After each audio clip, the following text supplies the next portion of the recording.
Welcome to the Fundraising Leadership Podcast. This is episode number 60, and my name is David Langiuli. And I'm Janice Cunning.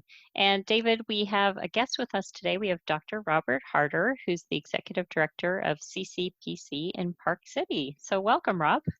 Hey, it's great. Thanks for having me on the show. It's great to be here. Thank you. Yeah.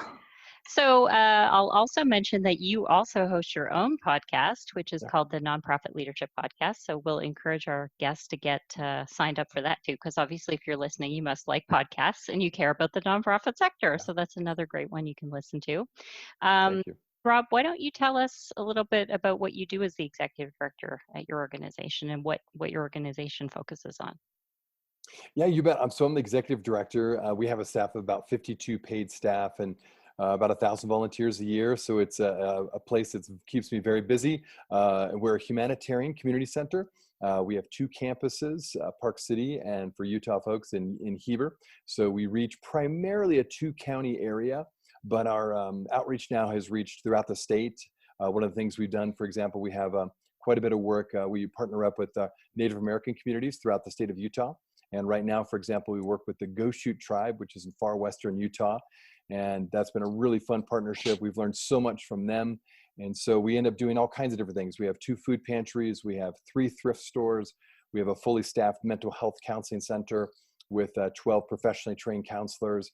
So we try to be, as much as we can, a wraparound service organization where people come not just to get food or not just to get clothes or furniture, but to provide wraparound services. We have case managers, we have, of course, mental health counselors.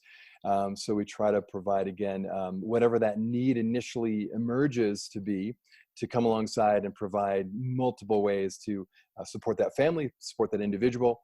And so it's been a lot of fun. Certainly during COVID-19, were inundated. We were serving 1,000 people a week with food. We had over 900 people that applied for what we call rent assistance. It's basic needs assistance. So our fund, essentially we're in a very resort-driven economy here in Park City. And so the resorts closed right away and most people lost their jobs. And so the working class that work here in this area, right away, they couldn't afford their rent. They couldn't afford their utility bill, their power bill. So we had over 900 families, again, apply for rent help. And so far to date, we've distributed over $500,000 to give to individuals to make sure they stay in their house. They can pay their bills. It's been a really challenging time in terms of just getting through the need, but it's also been very rewarding in the sense that that's what we were set up to do. And so we just had to scale up our organization a bit to match the need. But we're able to do that, and we were just glad that we had such tremendous community support. Honestly, if we didn't have this community support, we wouldn't have the resources to give out to people. So we're very excited and very thankful for this community to support our efforts. Yeah. Well, and I learned that you're an outdoor enthusiast. You're you already mentioned you're a podcaster. You're a parent. Like, how do you do it all? I know, yeah. That is a good question. Like, sleep is overrated. I mean, that just never happens when you have time. But no, yeah, I'm like you. Sounds like you're also an outdoor enthusiast. And I mean, living in Park City is a great spot. You go out your door and you can hike and bike and mountain bike and ski. Yeah. Mountain climbing, whatever you want to do. So it's really, I feel very lucky and blessed to live in a place like this. So I do love it. And luckily my kids love it too. So we do things together. We ski together, we mountain bike together. So it's kind of a fun thing to be able to do together. So we try to combine as much as we can with the whole family as we can. Awesome. Yeah. So you wrote about, you wrote on the Fundraising Leadership blog site, you wrote an article about impact. And it's a topic that Janice and I, near and dear to our hearts. We're always asking ourselves, what's our impact as leaders? We're often working with our coaching clients and reminding them that they're always having an impact as a leader. So why don't you share a little bit about what this idea of impact? Boy, yeah, it's such a good question.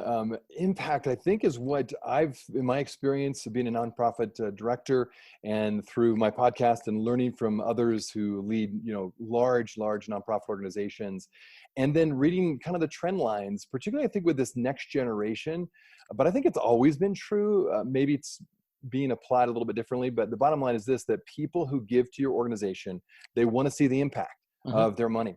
So in a sense, they're investing in your organization. So when they do, they want to see what kind of impact is their money having. And so you need to, as an organization, as a nonprofit leader, be able to effectively and clearly show how their money and their donation really has made an impact. Because I think with the explosion really in the last 20 years, you'd say, of a lot of nonprofits popping up kind of everywhere. And certainly like we found that to be the case in Park City. Population wise, we're not a huge population area, but we have over 120 nonprofits in this area that technically are I think the county is like 40,000 people. And we have over 120 nonprofits, all asking for money, all asking for support. So the ability for you to communicate, here's where your money is going to go, here's the impact you're having, you're going to retain those donors. And it just gives confidence that when people invest in you, they're like, oh, good, I'm giving it to a good cause. And you know what? I'll give again. And when it comes to the end of the year, I'll give again, right? Because you continue to let them know about the impact they're having. And then they feel like they're part of your organization a little bit, even though they're not rolling up their sleeves necessarily. Now, some hopefully are and helping out. But if they're not, by giving money to your organization, they feel like they're making a difference in the world. And I think that is what, at the end of the day, what most people want to have. Yeah. And I loved you had this phrase in the article, like about how stories illustrate mission in action, which I thought was like a really powerful way to think about it. And you shared a story about sort of a very special day for your organization that I think really illustrates this. So can you, for those who haven't had a chance to read yet, can you share that story with us? Yeah, this is a really special day. Okay, one of the things we do, we have these 3 thrift stores, right? And so we are like the Goodwill, where we receive donations of furniture, clothes, etc. And we, of course, give that out to people. So on one particular day, we had a donor that called us and said, and she was a regular donor, and she gives financially to our organization, but she also gives things to us, furniture, clothes, etc. Well, she called us up one day and said, hey, I've got a house full of furniture that I'd really love to give to your organization. And I know if I give it to you and you sell it through your thrift store, it supports your food pantry and all these other programs you do. So that's fine. But if you had a family that could really benefit from this furniture I'm giving, I'd really like to give it to a family. So I'll trust you to figure out if that happens. So on that same day that donor called, we got a call from someone else in Hebrew of all things. And it was a family that they lost everything in a fire. And they had no insurance. They had no ability to buy enough furniture to get back to where they needed to be. So they'd heard through the years of our service that they could come and call to our organization and to get some free furniture, basically, because they had lost everything in a fire. And so when we get this call from a family that needs a house full of furniture, we just got a call from a donor who wanted to give a house full of furniture to a family in need. We're like, this is meant to be. And so that was one of those moments, like, that's why we're in business. Like, that's why we do what we do. We link up people that have things that want to give and those who have need. And I tell you what, when our staff was able to deliver that furniture, that was really nice furniture, by the way, it was a Deer Valley condo and it's really nice furniture. We could have probably sold it for a lot of money, but we knew that this furniture needed to go to this family who needed it so severely. And when they received it and it was all for free, they couldn't believe it. I mean, they were really choked up. They were so emotional because we didn't know them. They just called us on a whim and just to see if there's a chance to get some furniture. We gave them a house full of furniture. So that was one of those examples where it was so rewarding and so encouraging to be able to, first of all, the donor that came to us, I mean, I give her a ton of credit to give us this wonderful furniture and for us just to be a pass-through to someone who really had a need. And we're able to take care of and help this family out in a really significant way. Like, that has impact. We've told that story multiple times just because it's such a powerful story. And when people hear it, they're like, oh, I'm so glad. It encourages them. So even if their particular donation didn't necessarily go to a family that same day, they knew, they had the sense that, okay, if I give furniture, if I give clothes, if I give other things, you're going to find a family in need and you're going to get it to them. And that was just such an important thing for us to be able to tell that story. Well, yes. And when you share stories like this, you talked about trust and transparency in the article as well. And I do feel like when we authentically share stories about the impact that we're having in our community, that it builds trust and it helps with transparency. Oh, now I know what those guys, do. Yeah. Right. They Yeah. don't just solicit, donations and then disappear. They're actually, Exactly. you know, flexible. They'll help those in need. And yes, so sometimes folks shy away from telling these stories. Why do you think that is, Rob? It to me, it always seems odd to me. The only thing I can think of is if you don't feel like you have a good structure, Hmm. if you're not able to communicate that you have an ability to turn around and show the impact, and Mhm. you're sitting on this money that someone donated to you, and you're just like, I'm not sure where we're going to give this money. I mean, maybe you're embarrassed to share that, yeah, we really haven't given your money out yet, but we're looking for an opportunity. So that's the only thing I can think of, is that you're not quite operating on all cylinders, and you're not able to give a good report back to donors. But Mhm. other than that, to me, it makes no sense not to share your stories, not to pass on, here's where your money's going. In fact, here, one more story. Just during COVID-19, we had this tremendous outpouring of support for people that need rent assistance. And so we had a couple of donors who had never given to our organization before, and they wanted to give a significant gift.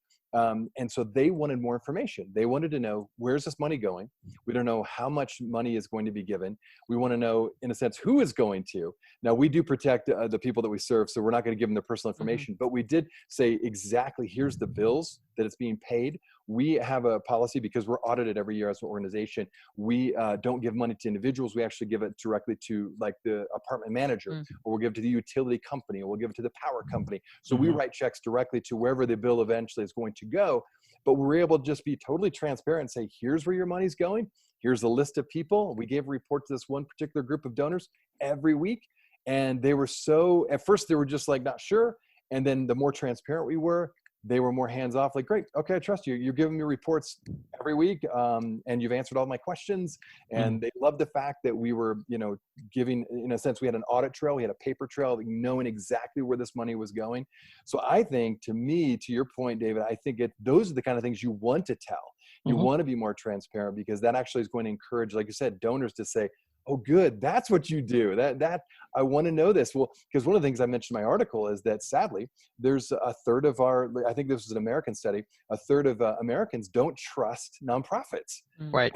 because they're Well, not. there's a lot of hoarding going on, Yeah, and I'm really glad that you're sharing that your organization is serving as a flow through from donors to recipients. Now, look, I think everybody gets that. You said you had the organization has like 50 some odd employees. So yeah, I mean, we have to sustain the organization. that's right. What I think happens, what I'm seeing, where the distrust comes in, and we see this a lot with some of the larger nonprofits, is that it becomes more about the organization than about the people they serve.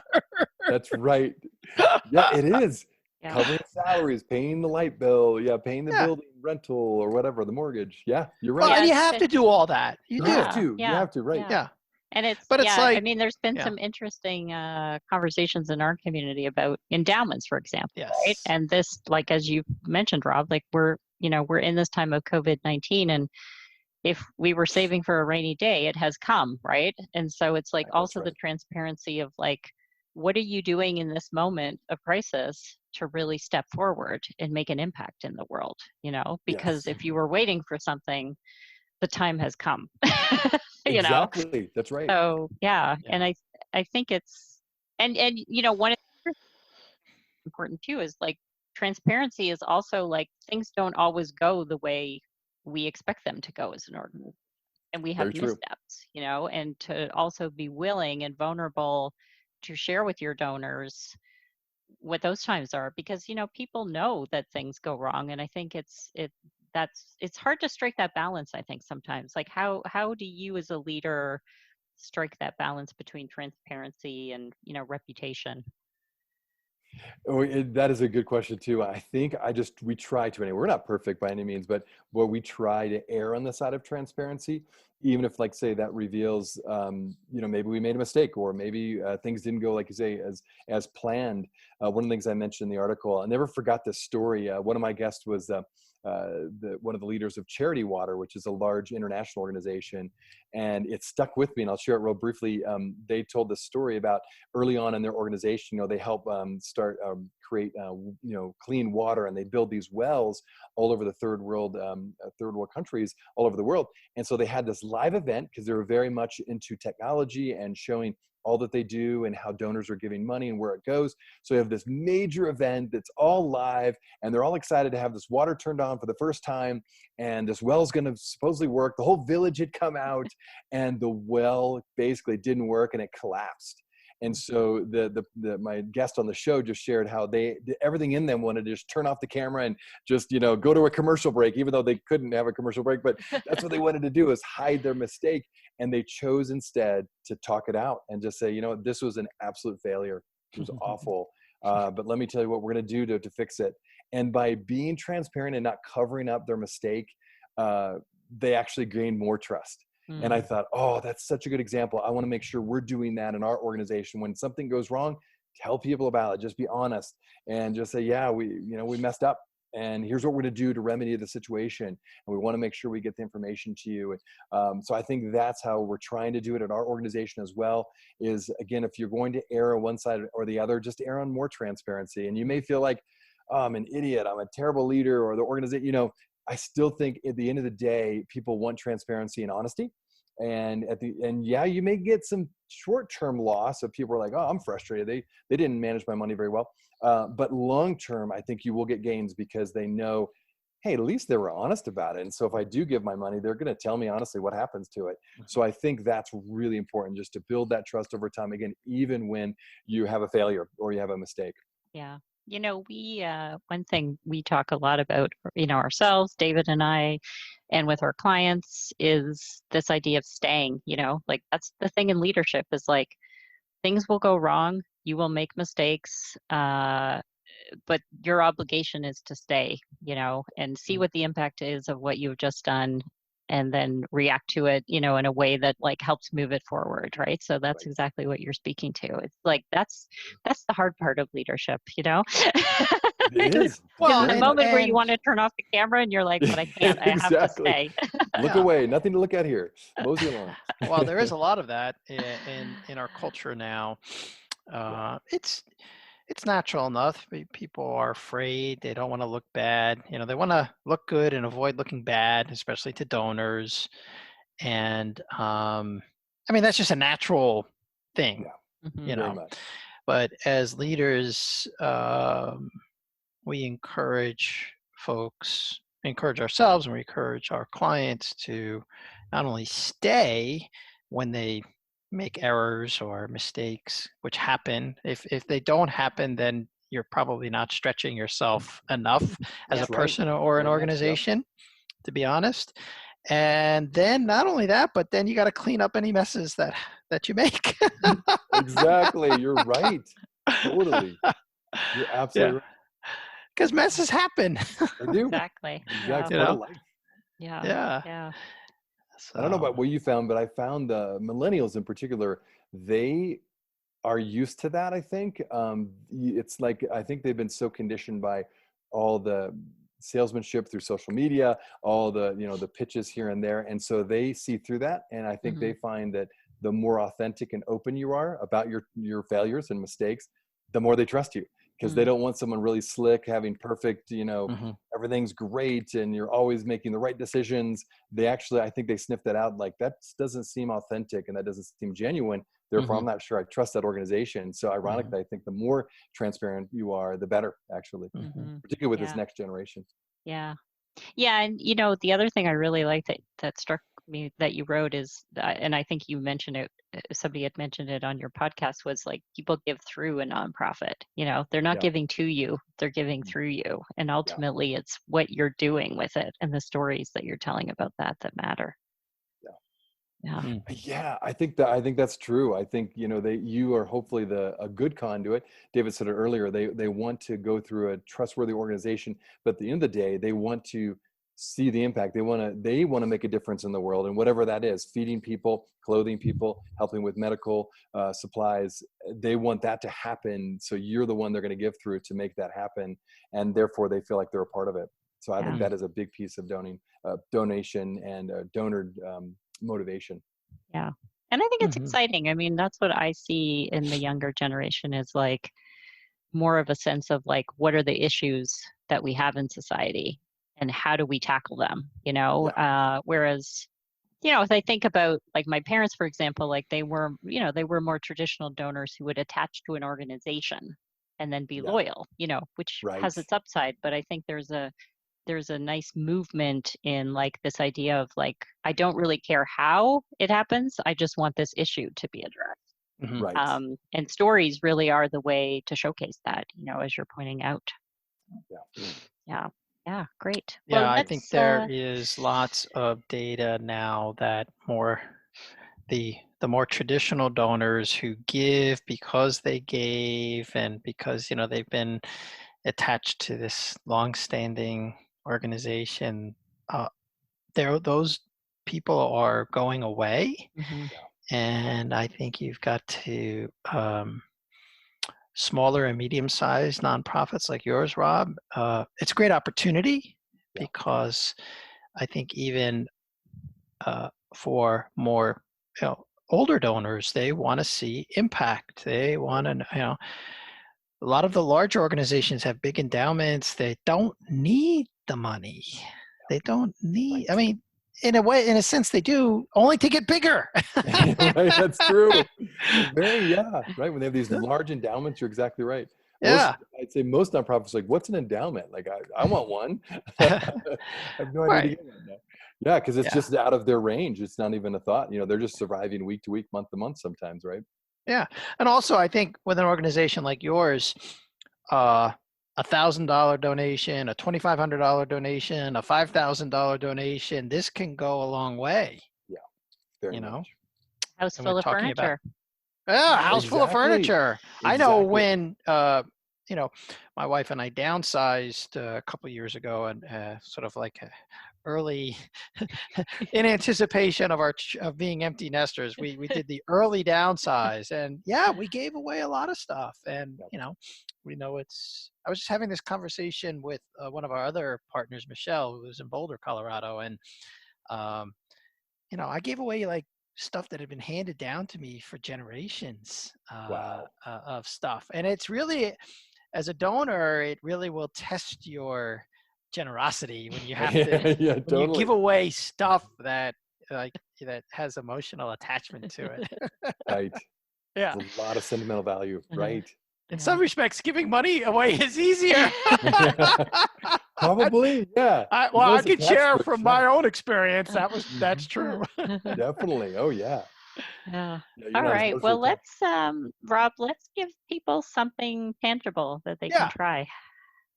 Absolutely. Yeah. So, one of the ideas, and I mentioned a bit in my article, is so here's something I would encourage you to do if you're listening and watching is do an audit, if you will, of your social media and your website. And one of the ways you could do that is get somebody who maybe is a fan of your organization, but maybe it's certainly not a staff person, more someone who's on the outside a bit that's not in this every single day.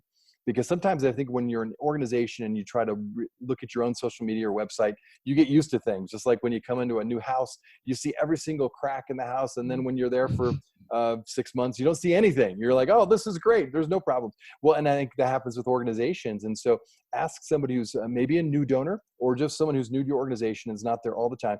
Have them look at your website and give you feedback. Mm, What are the stories that are being shared just by your website?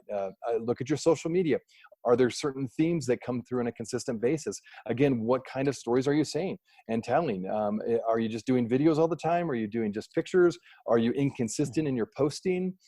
Does your stories, do they actually reinforce your mission, or are they just kind of random things of where you're tacking on articles about something that's maybe trendy but has nothing to do with your mission? So just having someone do an audit of your organization's external communication, again, that'd be a website and social media primarily, that can be really valuable, because then it's helping you get some feedback to say, this is what the majority of people out there in the community, out there in the cyber world even, that's what they're viewing your organization as.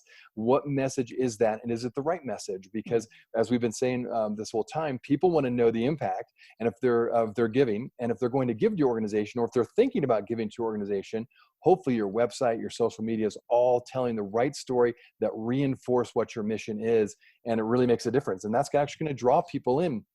It's funny, you think about it, back in the day, probably, all of our parents, if they went to, say, a business or a restaurant or a nonprofit, they would actually physically knock on the door and probably show up at the physical location. They don't do that anymore. Most people, they're not going to come to your location. They're going to go to your website. They're going to go to your Facebook page. They're going to go to your Snapchat page or whatever you have, and check out your organization online well before they ever walk in the doors of your organization. So if you don't have a good message there that, again, aligns with your mission and who you are, you're not going to get possibly the donors and the volunteers and the supporters that you need. So that would be my recommendation, is just a quick audit, maybe get a couple people to do it, and be open to whatever feedback they give you, because it may be kind of painful, but that's okay, because that's how you're going to get better. So that's well, yeah, and I'll add to that. Janice and I have done a lot of research around this, and Gen X is a generation that at least that Janice and I are in, and they're kind of a silent generation. There's lots of money there. Boomers and millennials get a lot of attention, but Gen Xers, if you look at the research, they do their research on the web. They check you out. Yep. So your invitation to our audience to do like a communications audit of your web presence is excellent advice, especially if you want to appeal to Gen X donors. It's essential, actually. Well so we're that's a great invitation for our audience. And want to thank you, Rob, for coming on the podcast. We really appreciate your sage advice, not only as an executive director, but also as a fellow podcaster and helping nonprofit leaders. And where can people find you, Rob, if they want to connect with you? Yeah, so I'd say probably the best place is do Nonprofit Leadership Podcast. I know it's kind of a mouthful, but if you just type in Nonprofit Leadership Podcast into Google, my website will pop right back up, or you can go to iTunes, of course, it'll pop up, and that can direct you, and you can find a whole list of great interviews with various people. And so yeah, I encourage you to check it out. Yeah, great. Awesome. And they can go back and listen to the Charity Water episode. Yes, in absolutely. particular that you was mentioned. a great That sounds one. really great. Yeah. They're a good organization. I think they're doing a really good job. They communicate their mission really well through stories. Great. Awesome. Well, and for our audience, of course, you can find the Fundraising Leadership Podcast on iTunes, Spotify, and now Google Podcasts. We encourage you to subscribe also. Very complimentary to what you're doing, Rob. And if you do that, please go ahead and rate and review the Fundraising Leadership Podcast, starting with this one with Rob Harter. Yeah. So now we will invite you to go put it into practice.